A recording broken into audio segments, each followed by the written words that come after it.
Hello everyone and welcome back to the channel. I hope you all are doing absolutely well. Guys, in today's video, we are going to solve practice questions for TCS NQT Aptitude and the topic is going to be percentage. So guys, if you are also looking for practice questions and one by one topic preparation, I am running daily class on my channel. So make sure that you subscribe to the channel so that you don't miss any of the updates. Okay. And if you are new to my channel, make sure to subscribe to the channel if you haven't done yet, as I regularly post these kinds of helpful videos. There is a complete playlist on TCS NQT that I am making and I have already posted a lot of videos topic wise on verbal ability, reasoning and aptitude. Make sure to check this playlist. Let's get started with today's topic. Let's understand the key formulas and concepts first of all, and then we will be looking questions based on that. Okay, so see, first formula that we have is basic percentage formula. So if you have to find the percentage of anything, how you will find it out? Part of that and whole, okay, into part divided by whole multiplied by 100. Okay, this is your formula for percentage. Next is your finding the part. So if you have to find a particular part, what you will do? Part is equals to what? Percentage into whole divide by 100. Basically this is derived from the first formula only. Okay, here we are keeping part and then whole we are sending there and divide by 100. In the similar way, if you want to find whole, again same formula we can rearrange to find out this one. So if you know this one formula, that percentage is what? Percentage is part divided by whole into 100. Okay, next is your percentage increase or decrease. So percentage change is equals to new value minus original value divided by original value multiplied by 100. So guys, so far we have seen the formulas. Okay, let's now solve questions based on these formulas, so we will understand how can we solve them. So let's see our first question that we have here. A product's price increases from rupees 500 to 575. What is the percentage increase? Okay, so let's see. Let's first of all find out the increase in price. Okay, so increase in price is what? 575 minus 500, right? Which is going to be 75. So increase in price is 75. Now percentage increase, we have the formula as this much increase divided by initial value. Okay, 500 multiplied by 100. Okay, so this will finally give us what? This will cut by this and 5 will cut by this one. So 5 ones are 5. 5 5s are 25. So we will get the percentage increase as 15%. Okay, hope you have understood it, how to find this type of how to solve this type of question. Let's now move on to the next question. If 35% of a number is 280, what is the number? So see, simple, straightforward. We are just simplifying our concepts right now. 35% of a number, we don't know the number, but we know that 35% of a number is 280. So we can write it in this way. 35%, how can this be written? Okay, so right now I'm just telling you once, but going forward we will directly write it. So 35 by 100, which can be written as 0.35. okay, so 35 of x is equals to 280 and this will be 0.35 of x is equals to 280. So x will be how much? 280 divided by 0.35. When you will solve it, you will get the answer as 800. So x value is 800 or the number is 800. The correct answer in this question will be 800. Let's see the next question that we have. A candidate scores 720 marks and scores 60%. What are the maximum marks? Okay, so let's see. First of all, let maximum marks be m. Okay, because we have to find. So let maximum marks be m. We have assumed that the maximum marks value is m. Now we will set up the equation. Okay, so candidate secured 60% marks, right? So 60% of maximum marks, okay, is how much? 720. This is what the word problem is saying. So we will just need to solve this equation to find out the final answer. So 60%, which means 60 by 100 into m equals to 720. M is equals to 720 divided by multiplied by 100 divided by 60, right? This will get cancelled, this and this will also get cancelled. Finally we will have the answer as 1200. Okay, so the correct answer in this case will be 1200. Let's look at this question that we have. If 20% of a is equals to b, then b percent of 20 is the same as what? We have different options. Let's see how can we solve this problem. First of all, what is given to us, we will note that thing. 20% of a is equals to b. Okay, now this means what? We can write something like 20 by 100 of a means multiplied by A is equals to B, right? So which means with this we have found out the value of B, right? Now with second thing what is asked, we will try to find out. Okay, so what is told to us is then B percent of 20. Okay, so B percent of 20 is what? B percent of 20, we can write it as B by 100 multiplied by 20, right? This can further be right. Now what we will do is, instead of B, the value of B, we will put this value, okay, in terms of A. So here I will put 20A by 100, right? And then this one more 100 was there below, so that is why this 100, and then multiplied by 20, right? Now let's solve this one. So this 1 0 will be get cancelled by this 1 0 will get cancelled by this, and then let's see what further we will be left with. So 2 into 2 4, A divided by 100, okay, which means what? 4 by 100 we can write it as what? 4%, right? And A means what? Of A. So let's see if we have this as the option, 4% of A. Option A is the correct answer for this one, okay? So in this way you have to solve this question. Basically from the given data you have to find the value of B, and then the value of B that you have found out, you have to put that in this one, and finally found out the equation or the format that you are getting. Okay, let's now move on to the next one. We have this question. Okay, let's read the question first. In a certain school, 20% of students are below 8 years of age. The number of students about 8 years of age is 2 by 3 of the number of students of 8 years of age, which is 48. What is the total number of students in the school? So now if you will read this question in one go, you might not understand. You might have to read it twice or thrice, but let's try to understand what the question is saying and what it is asking us to solve. Okay, see, first of all, in a school, it is given, the question is giving us some data, okay, that the number of students who are below 8 years of age is this much, okay, and then the number of students who are above 8 years of age, okay, is 2 by 3 of the number of students of 8 years, and the number of students of 8 years is given to us as 48, okay. So basically we are given 3 data and we are asked to find out the total number of students. So let's note down what all the data that is given to us. First data that is given to us is number of students below 8 years of age, okay. So below 8 years is how much? 20% of students are below 8 years of age, but we don't know the total number. So let's consider, let total students be X, okay, let total students be X. So 20% of what? 20% of total students, which means 20% of X, right? So 20% of X means 20 by 100 into X. This can also be written as, this will be get cancelled and it will be 5. So we can write it as X by 5, okay. Now second thing what is given to us is what? Number of students above 8 years is not fine. First we will take number of students of 8 years, okay. Number of students of 8 years is 48. If you will read this sentence clearly, you will understand that the number of students who are of 8 years is 48 students, okay. Then we will see the third thing, which is number of students who are greater than 8 years. So what it is told for that, the number of students above 8 years is 2 by 3rd of the number of students of 8 years, which means 2 by 3rd of 48. So this will get cancelled with 16 and we will have 32 students in this category, right? Now with these three, what can we create one equation like 1 plus 2 plus 3 is equals to X, right? Because first is what? Students less than 8 years. Second is what? Student equals to 8 years, and third is students greater than 8 years. So when we will sum up all this, we will get the total number of students, right?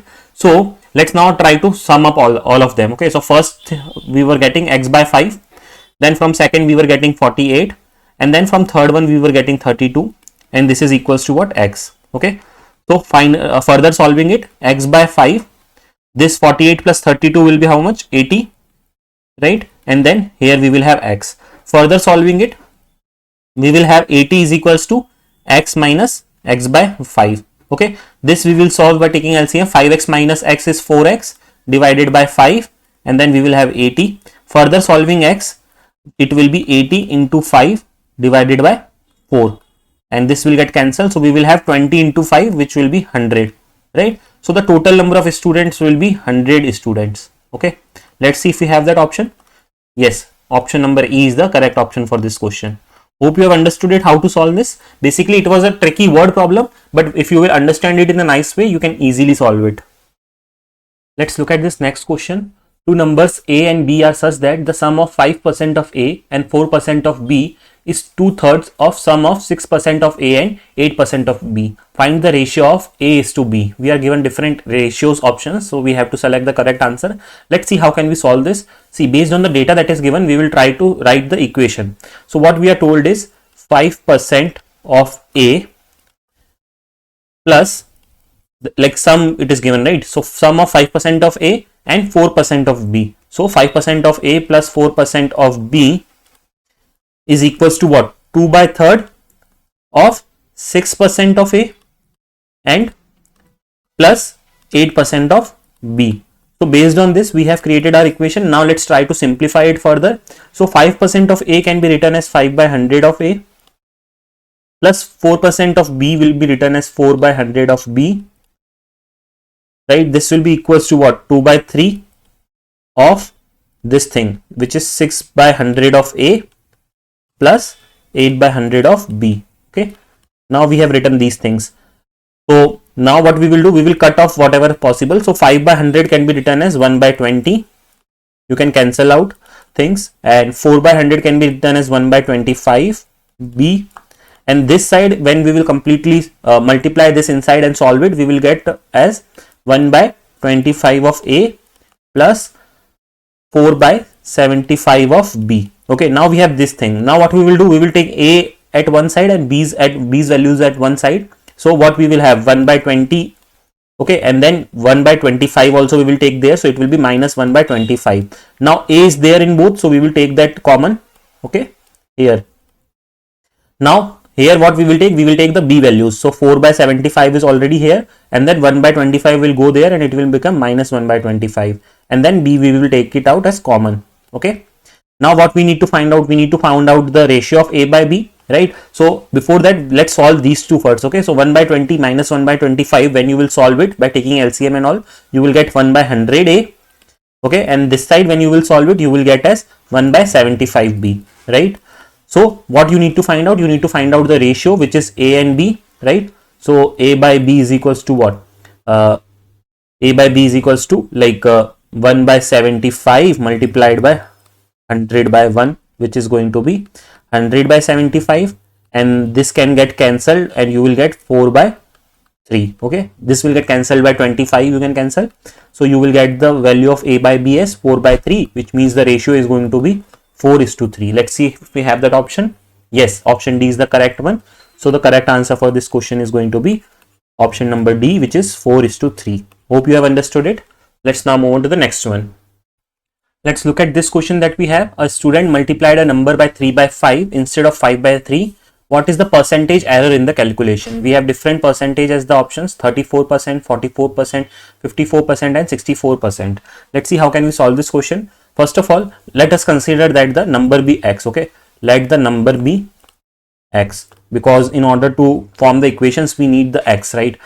We need the number. So then we can say what? Then error is 5/3x minus 3/5x. We can write it, right? Because the original number has to be 5/3, but he has written 3/5. So error is 5/3x minus 3/5x, which is going to be 16/15x. Now what we need to find? We need to find error percentage. So how can we find error percentage?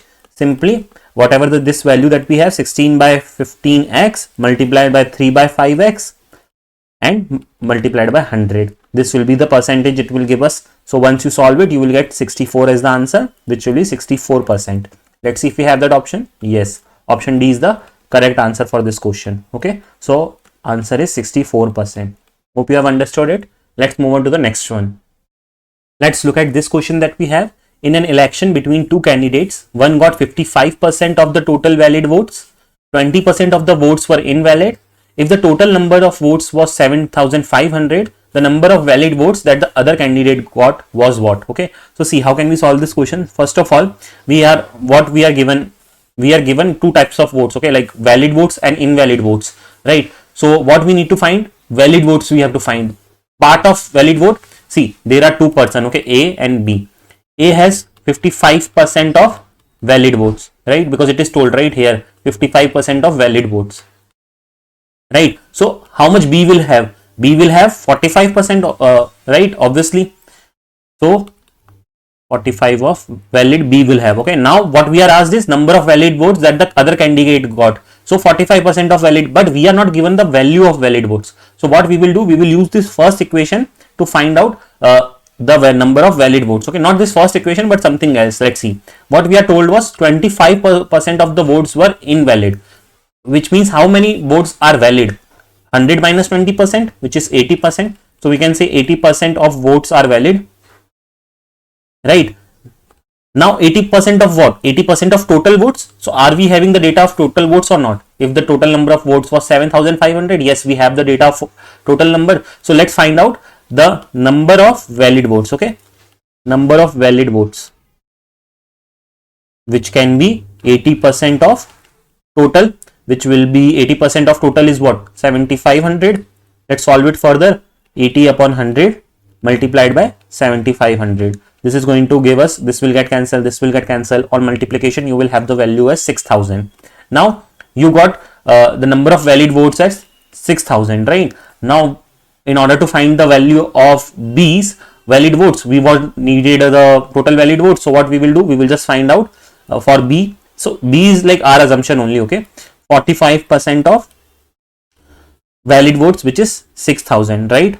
So let's solve this one. 45 divided by 100 multiplied by 6,000. This will get cancelled, and then we will have 45 into 60, which is going to give us 2,700. So 2,700 is the number of valid votes that the other candidate got. Okay, number of valid votes other candidate got. Okay, so let's see this option. Yes, option A is our correct answer in this case. Hope you have understood it. The correct answer for this question is 2,700. Let's look at this question that we have. 3 candidates contested an election and received 1136, 7636 and 11628 votes respectively. What percentage of the total votes did the winning candidate get? Okay, so see, percentage. Okay, whenever we are asked, what we need to do, part divided by whole. Okay, multiplied by 100. This is the most important formula. So if you are ever asked to calculate the percentage of a part, so you need to use this formula. Now let's calculate what is whole value. Okay, first of all, whole is what? Whatever is the total votes, we have to sum all of them. So 1136 plus 7636 plus 11628. When we will sum all of this, we will get 20400. Okay, so this is our whole value. Now part is what percentage of the total votes did the winning candidate get? Now how much votes will the winning candidate get out of 3? The one who has the maximum votes, right? So this is the value of winning candidate's vote. Okay, so what we will do, 11628 divided by 20400 multiplied by 100. This is going to like cut off and all.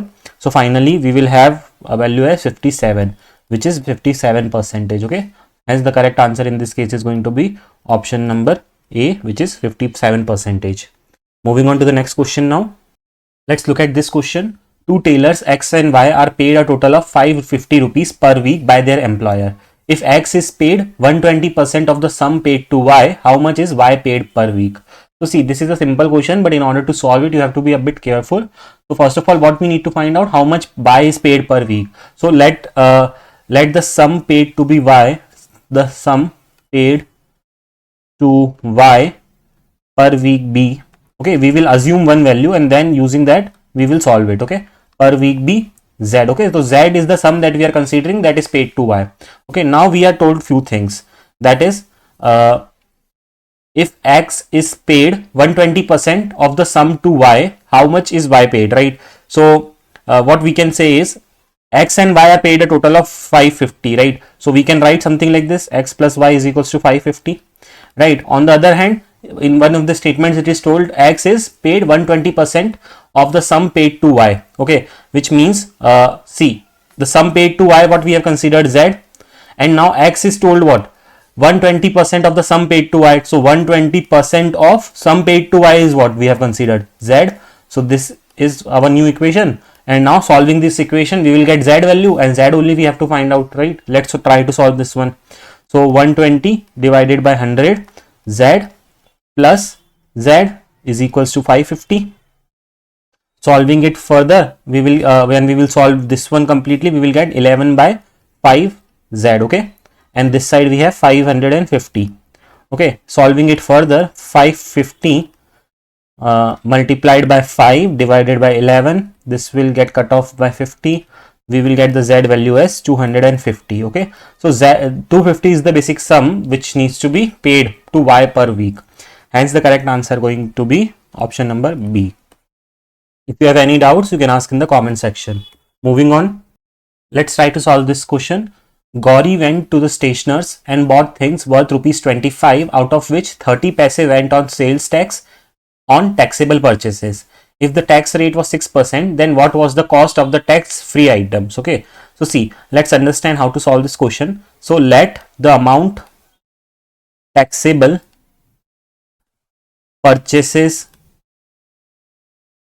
be rupees X. Okay, so the amount taxable purchases we have considered as X. Now what we are told, tax rate was 6%. So what we can write, 6% of X is what, 30 paise. So 30 paise we can write it in rupees in this way, right? So 6% of X is 30 paise, right? 30 like paise went on the sales tax basically. Now we will solve this equation for X. So we will get what, 30 by 100 multiplied by 100 by 6. Okay, 6% I have taken there, so 100 by 6. Solving it, we will get X value as 5. Okay, now this is not our answer. Okay, see, what we are asked is cost of tax free item, right? Tax free item. So cost of tax free item is what? Like bought things worth rupees 25, right? So total what she have bought minus the things on which tax was there, right? So the things on which tax was there, like one is 5 rupees and one was mentioned as 30 paisa, right? So 5 plus 30 paisa, 30 paisa we can write it like this. Okay, so this will be the tax free items now. So 25 minus this, when we will do, we will get the answer as 19.70. Okay, so the correct answer will be option number C. Hope you have understood it. Basically, first we have found out the item on which the tax is there and what is the value of that item, and then we have, from the total amount, we have subtracted the amount on which taxes are there. Okay, so finally we will get the amount of tax free items. Hope you have understood it. If you have any doubts, you can ask in the comment section. Let's see this question that we have. Rajiv buy goods worth rupees 6650. He gets a rebate of 6% on it. After getting the rebate, he pays sales tax 10%. Find the amount he will have to pay for the goods. So see, rebate that he has got is what? Rebate is equals to 6% of like total, right? 6% rebate means 6% of this amount. So 6% of 6650, when we will solve it, 6 by 100 multiplied by 6650, when you will solve it completely, this will get cancelled and further it will get cancelled. So finally you will get the value as 399. So 399 rupees is the rebate that he has got. Okay, so after getting the rebate, what will be the amount? Okay, so he has got a rebate of 399 rupees. Okay, so now what will be the amount that he will have? 6650, okay, minus 399, right? The new amount will be what after rebate? 6650 minus 399, which is going to be 6251. Okay, now on this new amount which he has to pay, he has to also pay 10% tax. So let's calculate 10% of this amount. So 6251, which is going to be 625.10. This is the tax value. Okay, so final amount that he will have to pay for the goods. Okay, final amount to pay will be how much? The amount after rebate, which is 6251 plus the tax value, which is 625.10. When we will solve it, we will get the final answer as 6876.10. Let's see the correct answer for this one. 6876.10. Option A is the correct answer for this question. Okay, so question was simple. First of all, it was told to us that 6% is rebated, so we have subtracted that value, and after that, whatever the new value that we have got, we have told that he also have to pay 10% tax. So on the new value, what we got, we just calculated 10% tax on it, and finally we calculated both the values. Okay, hope you have understood it. Let's now move on to the next question. So guys, so far we have solved a lot of question. Now is the time that you have to solve one question. Okay, this is basically a DIY question. DIY as in do it yourself. You have to solve this question on yourself, and you have to write down the correct answer of this question in the comment box. So if you have watched the video so far, make sure to attempt this question and write down the correct answer of this question in the comment box. Let's see the question that we have. The population of a town is increased from 1,75,000 to 2,62,500 in a decade. The average percentage increase of the population per year is how much? Okay, you have to calculate it, and finally you have to write down the correct answer in the comment box. Make sure to attempt this question. Okay, so that's all for today, guys. I hope you found the video helpful. If you have any doubts, please let me know in the comment section. Make sure to join me on Telegram and Instagram as well. You can ask your queries in the Instagram DM as well, and if you need any content, you can request it on our Telegram channel. Make sure to subscribe to the channel if you haven't done yet to receive all the latest regular updates. I regularly post off-campus drives and preparation related videos for placements on my channel. So that's all for today's video. Thanks for watching the video.